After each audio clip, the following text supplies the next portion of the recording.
Welcome back, everyone, and thank you for joining us for this session where we will talk about the University of Essex Online. My name's Tom, and I'm a Senior Marketing Executive with Kaplan Open Learning. I'm just going to quickly introduce the speakers and this session's agenda before we begin. So, joining us for this session is Dr. Claire Kettner, who is Deputy Academic Director, Yukari Iguchi, who is the head of the business department, Dr. Sharon Sibanda, head of the computing department, and Louise Sheeran, who is an admissions manager. So onto the agenda, and Claire, Yukari, and Sharon will kick things off by taking you through the undergraduate and postgraduate courses that the University of Essex Online has to offer. And then they'll hand over to Louise, who will talk you through the admissions and enrolment process. We will also be having a Q&A session, so any questions you do have throughout, again, feel free to pop them into the Q&A box and we'll do our best to get to those at the end of the presentation. I'll now hand over to Claire. Thanks, Tom. Okay, brilliant. So Kaplan Open Learning is in partnership with the University of Essex to deliver the online courses. That's a partnership that's been in place since 2007. And in terms of how things work, our programmes are validated by the University of Essex. And just to mention there that Essex is one of the top 20 UK universities, and that's from the Guardian University Guide.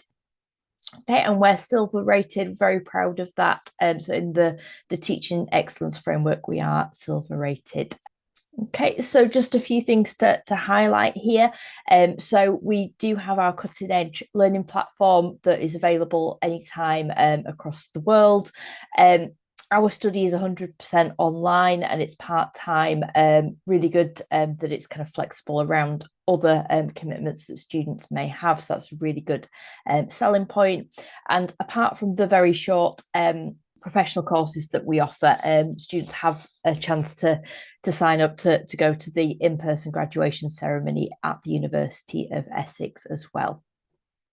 So on to the next slide, we'll have a look at a few more kind of reasons for studying one of our courses at the University of Essex Online. So as I mentioned already, the courses are flexible and they are part-time.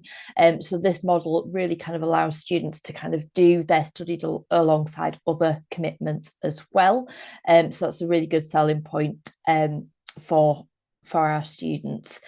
We very much enable opportunities. So Louise will be talking about the different routes onto our courses in a little while, but it's more than standard kind of entry qualifications that we look for. So there's different kind of routes there. Some of our students really appreciate having those stackable qualifications. So students can start off with a 13-week online professional course, and they then might choose to finish their studies, but they might continue to progress further. They might want to sign up to a Cert HE to begin with, for example, and then build up to a full kind of bachelor's or master's degree. So that's another selling point in terms of kind of that initial commitment might be much smaller than the full kind of programs that we offer, but that is an option, and some students do take that option. Our courses have all been designed for online study, so rather than be converted to be appropriate to be delivered online, they have been designed from the get-go for online study. And we have been doing this a long time. Our curriculum is very much career focused. So we want students to develop their practical real world skills, and then also in assessment, also developing those transferable skills actually through the variety of assessment methods that we've got there as well. So regardless of what students are currently doing or will do in the future, we're very kind of geared up and kind of think about those sides of things actually within the courses.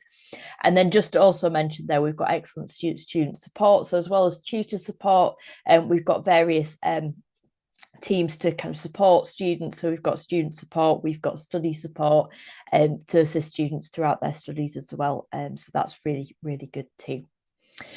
So if we could move on to the next slide, I'll just talk briefly about the different types of courses we've got on offer. And we're not going to go into detail about all of these today, but we've got courses in business, health, law, criminology, psychology, computing, education, and social sciences.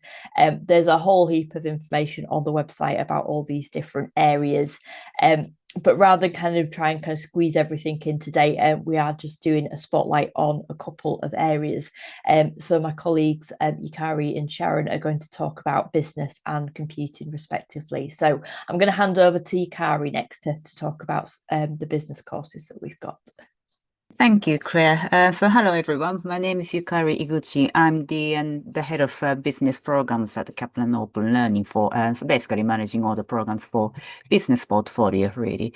So I'd like to quickly really go through our business program portfolio here. So as you can see, we have quite a few programs, mostly in postgraduates. But starting with undergraduate, we have two kind of full program from the first, second, and third year, the full length program.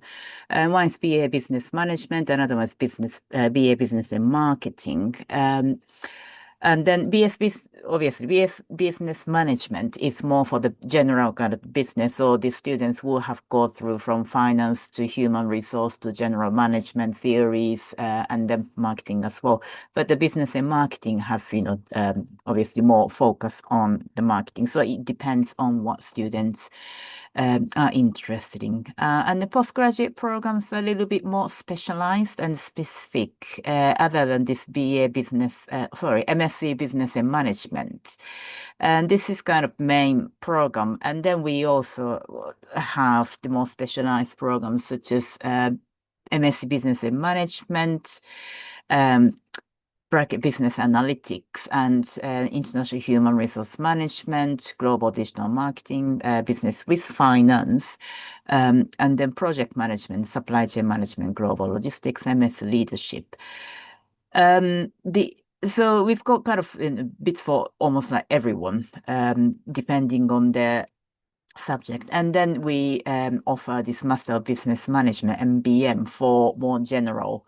It is almost like alternative to MBA. So the students on this program go through all the functional areas within the business. To understand comprehensive knowledge and some management skills, really. While the other students decided to be on the project management, which is quite actually popular in the program, or the leadership, or the HR, or digital marketing. So they can focus on specific functional area. Most of our students are the mature professional. They tend to be, as far as I know, for undergraduate students, average age is somewhere around 28, late 20s, really. And then the postgraduate students, they're a little bit older, around kind of early to mid 30s. And then they mostly work full time and have family commitments and then juggle those commitments with the study. And their retention rate is quite good. And then there are lots of support and also interaction opportunity with the tutors. And then the good thing about this is we also offer, as Claire explained earlier on, stackable qualification. So if anyone's a little bit unsure about the full commitment to the degree program, they can start, for example, HE Business Management and then see how it goes, and then eventually progress onto the full BA, or then start with the postgraduate certificate and then come on to the PG DIP, diploma stage, and then complete the full MSc, really. And yeah, and then next slide, please. For more professional focused people who are looking for more quick development of specific knowledge and skills, we also offer this the professional courses. They are mostly just a single module on one of our master's programs, really. So as you can see on the list, it covers quite wide range of the programs. So the first one is a consumer behavior to logistics operations and the management of projects, supply chain, financial decision making. They tend to be the kind of the either really specific to pinpoint, like, as you get data management, modeling and design, and that sort of program, or slightly more introductory. For example, finance decision making can be excellent and in a professional development opportunity for someone who's being in a management position and wants to polish their general understanding of the financial side of the business and the management of and how to use those financial data to make the decision and that sort of thing. And then these professional courses are, as I said, a module on the program. So once anyone completes this the short course successfully, and there is an opportunity actually to enroll on, the PG Cert or even for the master's program. So it can be kind of used as more like a taster for anyone who are interested in studying at master's level, but not quite sure whether they can actually commit to even just postgraduate certificate, the concepts of the 3 modules. Yeah, and then we are always, looking for some new opportunity for, further development of programs. So if you have any kind of wish list of the programs or, have any questions for more details, then please feel free to let us know. I think that's all from me about the business program, and I'm handing over to my colleague Sharon.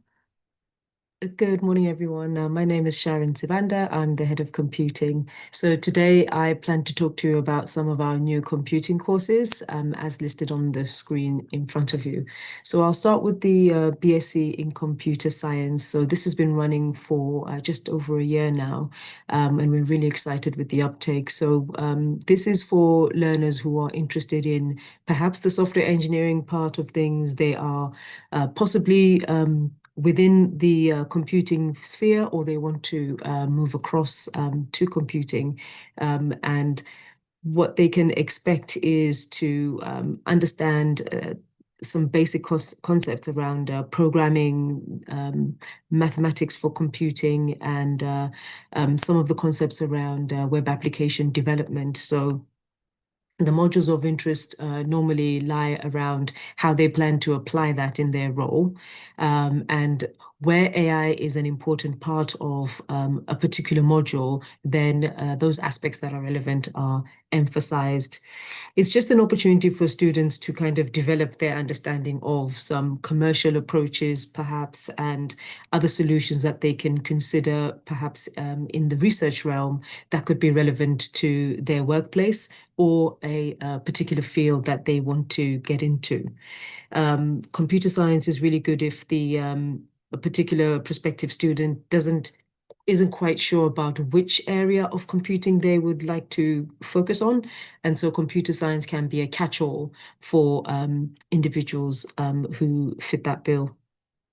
Moving on to business and computing, that's normally for prospective learners that are probably in a dual kind of role, where they have a business element to what they do on a day-to-day basis, but they also have to combine that with some advanced technologies. And they would benefit from being able to link those two a bit more smoothly, I guess, because they would be able, for example, if they're studying one of the modules around data modeling, be able to actually apply that in context to finance or marketing, if that's their area of focus. So they are able, those students, to get that feel for how the application of the technology in a particular environment would enhance how that particular area is adding value to the organization. And throughout the 3 levels, learners are being encouraged to actually think in that manner. This is also another program for those who are in managerial positions, because they tend to straddle between business and the technology side of organizations. And so this can be a quite useful undergraduate degree program for students to start on. As Yukari has mentioned, all of these have Cert HEs if learners are unsure of whether they want to commit to a full BSc, for example, then they could start either with a single module, or they could start with the Cert HE and then progress from there. Moving on to data science.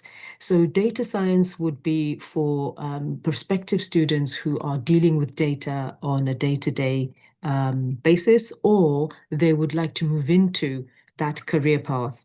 And what they would be looking at is trying to understand the data cycle and see how they can apply that to their context in order to bring value to the organization by being able to suggest new technologies, new techniques, new approaches to the use of data in that particular context.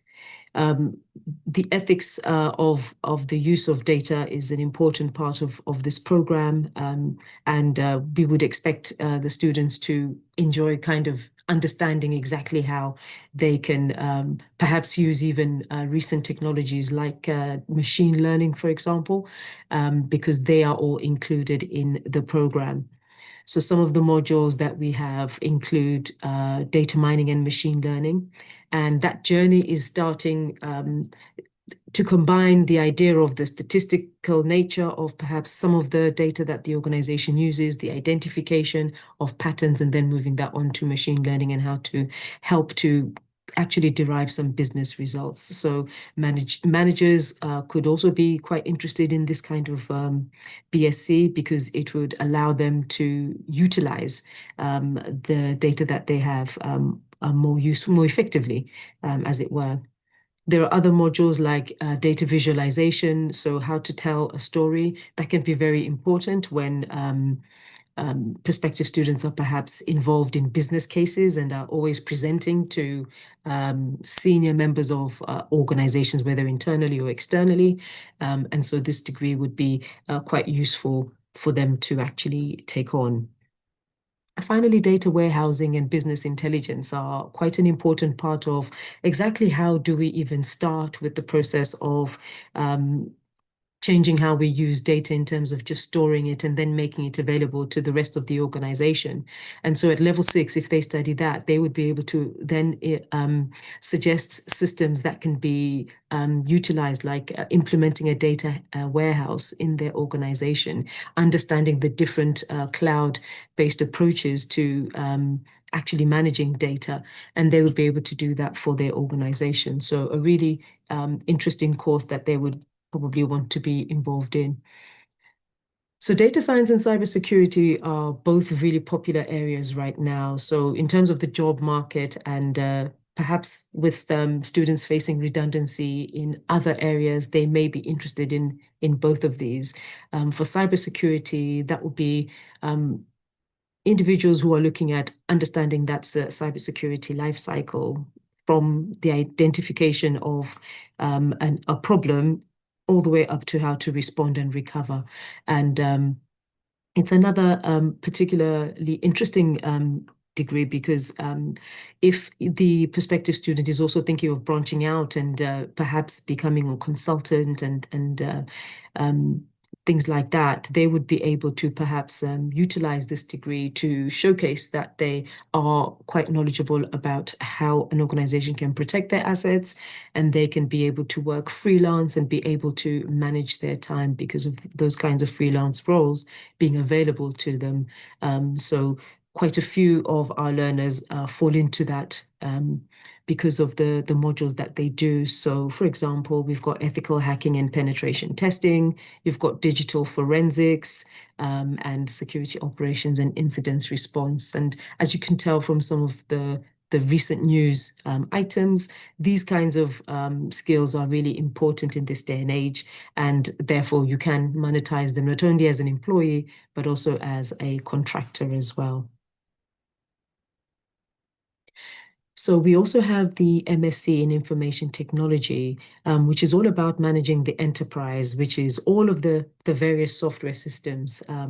So this is normally a majority of people who are already in the field who are looking to just develop their knowledge of how systems integrate a bit better, understanding the different kinds of systems that an organization can implement, and how there needs to be kind of unity in terms of the way those various systems communicate and how they actually allow for value to be added to the customer.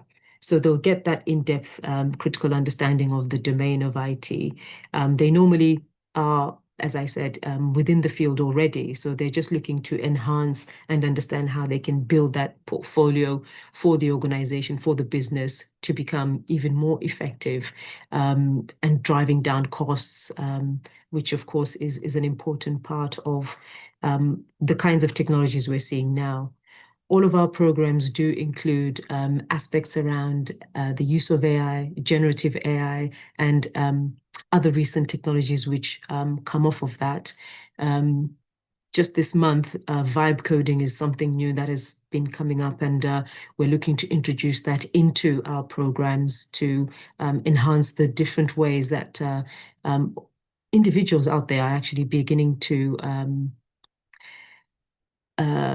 the way that they're beginning to interact with these recent technologies like generative AI. So look out for vibe coding. That's something else that we're looking to implement in our courses. So data science and cybersecurity have just been released this October. We're really excited to see that growth of numbers develop in the coming months. And computer science and business and computing have also been developing well. Information technology management, because it's kind of niche as well, is something else that we'd encourage you to push for someone who is already in the field, who's looking to develop their understanding further and maybe looking for career promotion as well. Thank you very much. That's it from computing, and I'd like to hand over to Louise, who's going to give you the next section. Thank you, Sharon. Yes, hello everybody. My name's Louise and I work as an admissions manager for the University of Essex Online.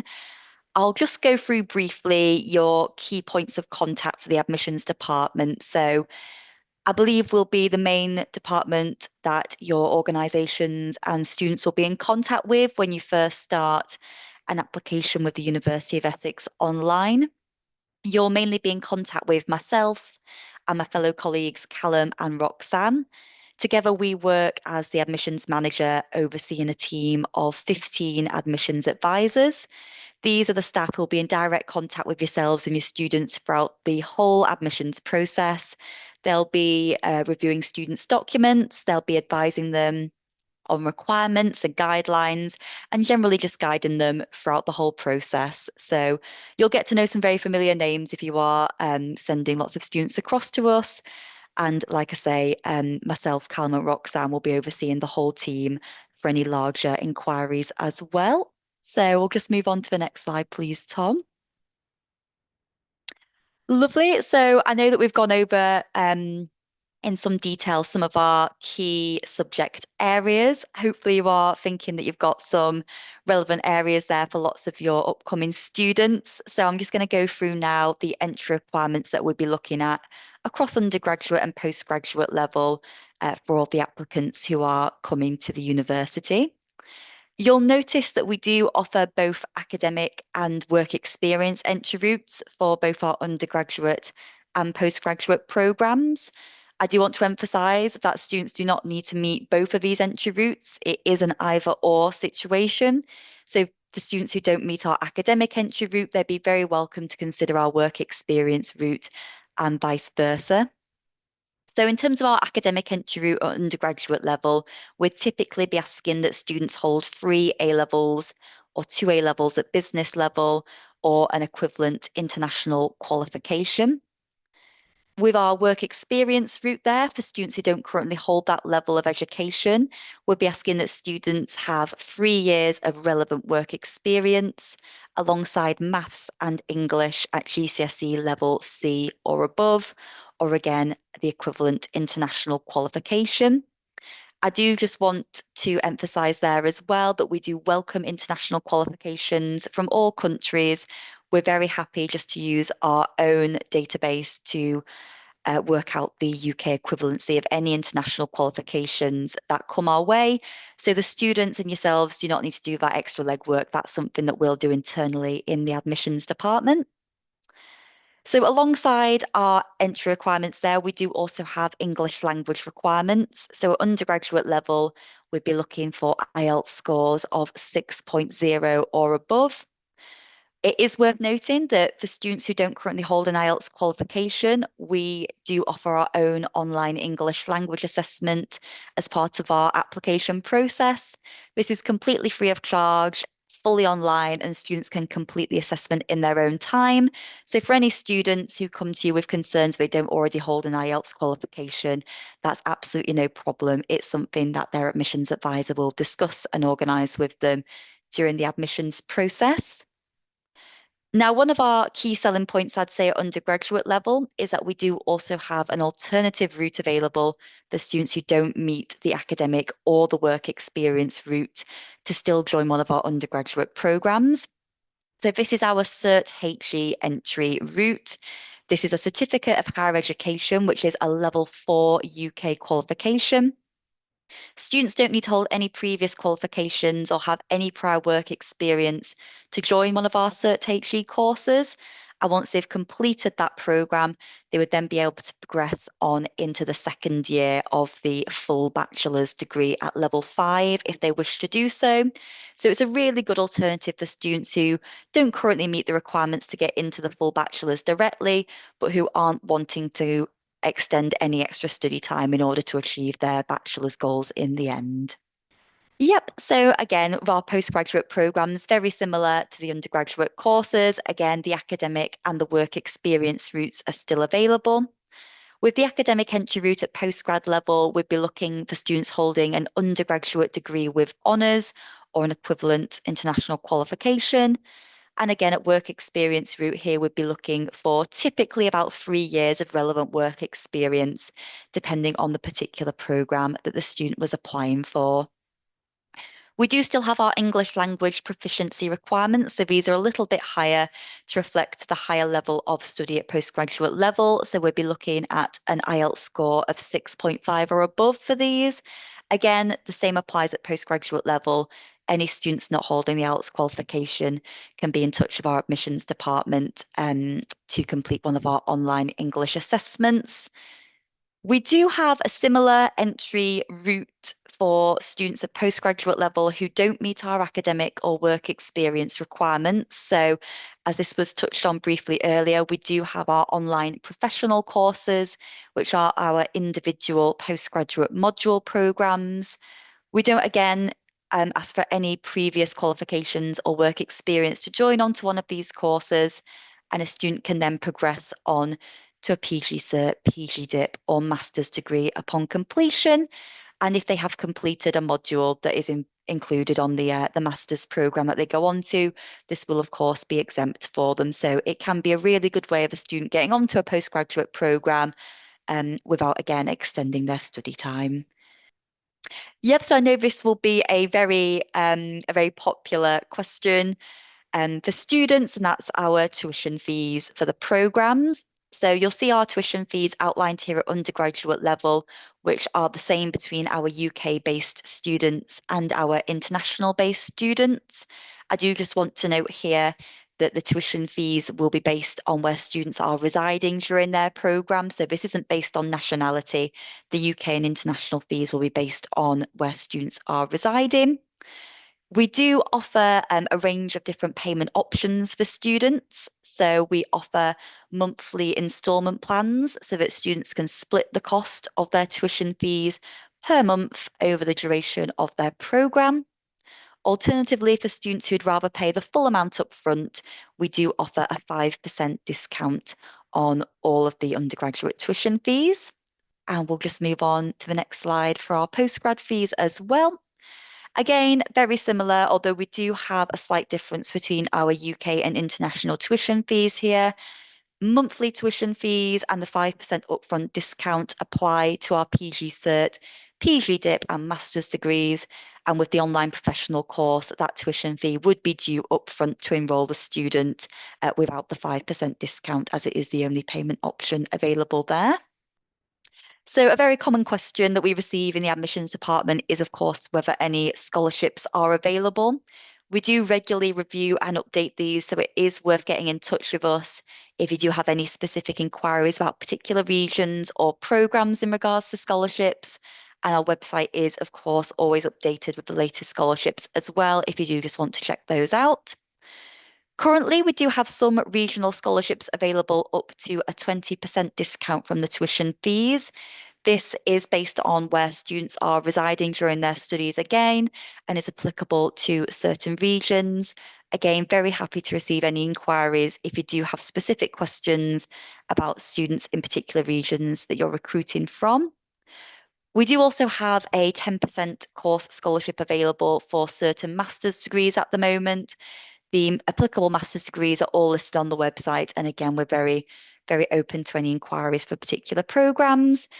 It's worth noting as well that for the bachelor's and master's degrees, we do have our 21-day money back guarantee. So for students who start their courses with us, they'll be conducting a 3-week induction period. During this time, if they fail to complete and pass their induction assignment, or if they do decide that online study isn't quite for them, they would receive their tuition fee refund within those days. Yep, so hopefully by now you are quite excited to get your applications in with us and to get the ball rolling in terms of any agency partnerships. We do offer quite a wide range of upcoming start dates. So one of our real selling points, I believe, at the University of Essex Online is that students don't need to wait for those traditional start dates if they are wanting to get started with their studies. So at undergraduate level, we actually offer 5 different intakes throughout 2026. And we've just got our next 2 January and March intake start dates listed on the presentation for you there. I will note that these are our course start dates, and our final enrolment deadlines for these programs fall 1 week prior to these start dates. We always encourage students and our agencies to ensure that applications are submitted as early as possible, just as it can take time to process student applications.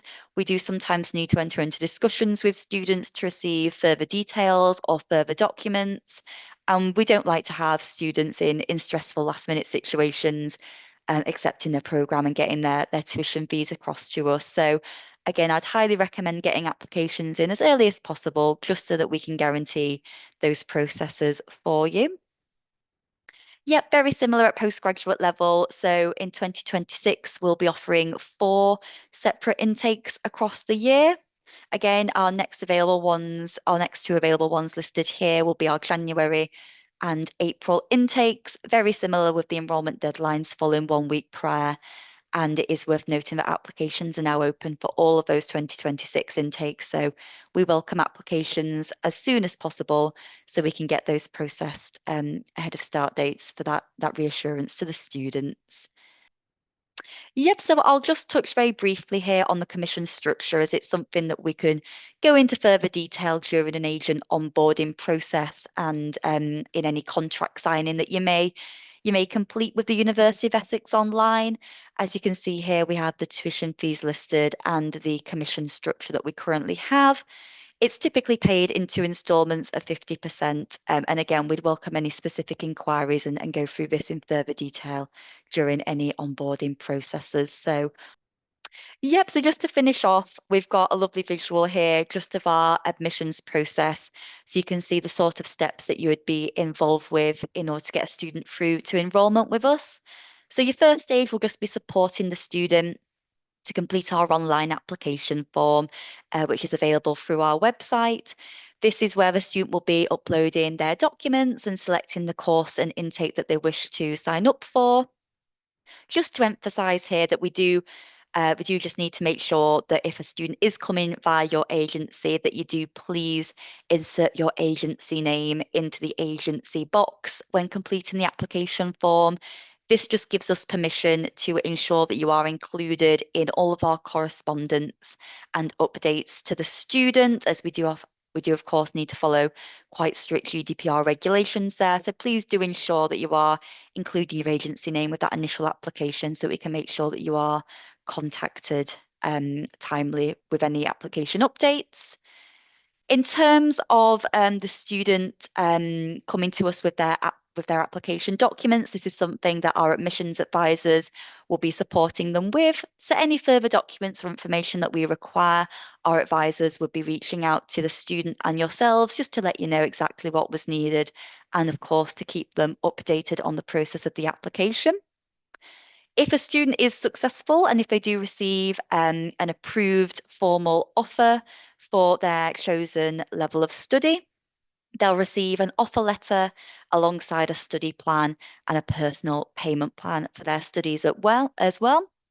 And this is the stage where the student would be able to submit our acceptance form and submit either their deposit payment or full tuition fee payment in order to secure their place on the programme with us and fully enrol. Again, our admissions advisors will be in full contact with yourselves and the student throughout this process, keeping you up to date with the exact status of the application. So not to worry, you will be kept up to date at all times, as long as we do have your agency listed on that initial application there. So I believe that is pretty much everything from me from an admissions perspective. I'll just be handing back over to Tom now for any questions. Thank you, Louise, and thank you also to Claire, Sharon, and Yukari for taking the time to join us today. We do have a few minutes left for some questions. We've had a couple already, but if anyone does have any questions, then please feel free to drop them in the Q&A box. Louise, I believe this would be best relevant for you. So someone's asked, if a student completes a certificate of higher education, can they transfer to an on-campus bachelor's degree at Essex with advanced entry, typically year 2? Yep. So just to emphasise there, the University of Essex campus do operate as a separate institution. So unfortunately, wouldn't be able to advise or guarantee that students can directly switch across to the campus. What we always recommend if students are aiming towards campus study and looking to potentially use some of our online credits to apply for exemptions with the campus, please do get in contact with the University of Essex campus team directly. They do operate a separate admissions team and they'll be in the best place to advise on whether the credits would be transferable onto the on-campus programmes. Perfect, thank you. And another question, I think it's in quite a similar vein, is there a pathway option where students can begin their studies online and then continue on campus, similar to a 1+2 model for bachelor's programs or a 0.5 plus 0.5 structure for master's programs? Again, this would very much be something that we'd advise you to get in contact with the campus team for. Again, they operate a separate admissions team to ourselves, so we wouldn't be able to make any guarantees that all credits would be transferable to campus. To avoid any disappointment with the students, we definitely recommend that you have those conversations early on with the campus providers just to make sure that they'd be happy to accept any credits and just to understand what the process would be for their admissions.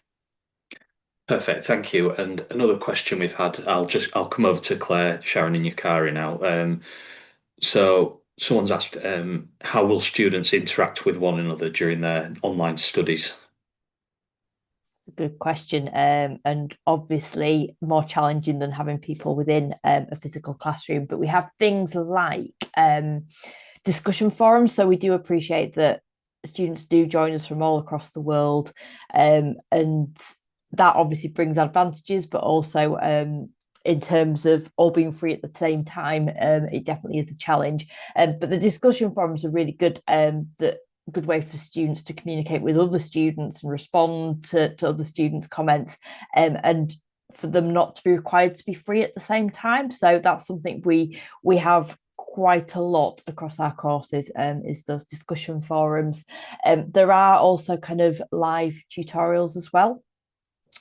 So there is the opportunity to interact within those tutorials too. But as I said, we appreciate that not everybody can join those live sessions, so there are kind of other opportunities. I don't know, Sharon or Yukari wanted to add anything extra onto the back of that at all. Yeah, and in addition to those, the students can also have the one-to-one session, usually 10 minutes opportunity to go through, just kind of check their learning, but mostly used for the assessment and advice. So in all the modules, tutors are encouraged actually to communicate with the student individually and also as a group. And so there will be plenty of opportunity. And then some of the business program, the modules also have the group assessment. So it is a bit of challenging situation, but at the end, students enjoy interacting with the other people, sometimes from the different time zone, and then create, the same piece of work all together. So you will feel there are lots of people behind this, computer screen they are staring at really when they study. Yeah, just to add to that, some of our programs actually have, or departments have journal clubs as well. So a student is free to join that as well, and they can actually, get an understanding of perhaps the perspectives of other students from across the world, as it were. So yeah, quite a few different ways that they can interact with others. Perfect. Thank you, everyone. That was a really good answer. Another question is, when a student graduates, do they join the University Alumni Network? Yes, I think that will probably be the case. I don't know too much about that, but I think that's something that we really encourage. And there's lots of opportunities on the day of graduation and around the time of graduation where you get information around the various ways that you can keep in contact with us once you've finished your course. Yes, and then I believe there is LinkedIn group. I think it is more the University of Essex Online alumni groups Yes, as well. And then your students are encouraged to join, and then kind of keep building really professional network after the study. Perfect. Thank you. Another question we've had is, are the degrees equivalent to the online campus qualifications? Yep. So when students do receive their final degree certificate, that will be the exact same certificate that our University of Essex campus students receive. It is only on the transcripts that students receive alongside that degree certificate where the online mode of study will be mentioned, but the degree certificate itself will be the same as our campus students receive. And as my colleagues have mentioned there, that the campus graduation is something that we'd highly recommend the students to join because it is a wonderful day for them to come and celebrate alongside their classmates and alongside the campus students as well, just to celebrate that success. Perfect. Thank you. Another question we've had is kind of what are the technical needs? I suppose that would be more in terms of maybe what programs they'd need, but I suppose that's kind of course specific, that kind of thing. But yeah, I don't know if anyone wants to take that answer, that question as well. Yeah, I suppose I can answer it generally to begin with. So yeah, it does really depend on kind of which course it is. Obviously computing is much more technical than some of our other areas. But I suppose we've got the study support, and that might kind of be required for different reasons. But just wanted to mention that that's kind of a general thing that's available. Yukari or Sharon, do you want to kind of come in with your particular areas? I think generally speaking, if you have a Windows machine, that's normally preferred. However, you can have a virtual machine that's running Windows, if you've got a Mac, for example. Windows machines probably are quite helpful in the sense that the softwares are easier to run. If you cannot download any software, then be rest assured that there normally are online alternatives. So it's just to make sure that the a device that you use is yours and is the student's, sorry, and they have access to it, and it's got really good specifications in terms of being able to run really well, so that they can access maybe files that are maybe of a larger size, etc. But we do try to make sure that we use as many online resources as possible to minimize the amount of downloading that you would need to do.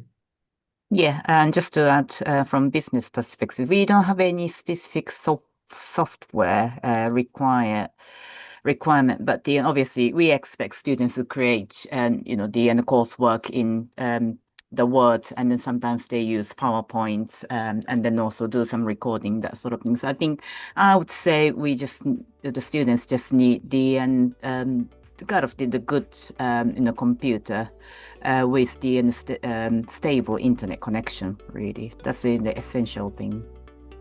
Perfect. Thank you, everyone. That is all we've got time for this session. So thank you again to Claire, Yukari, Sharon and Louise for taking the time to join us today.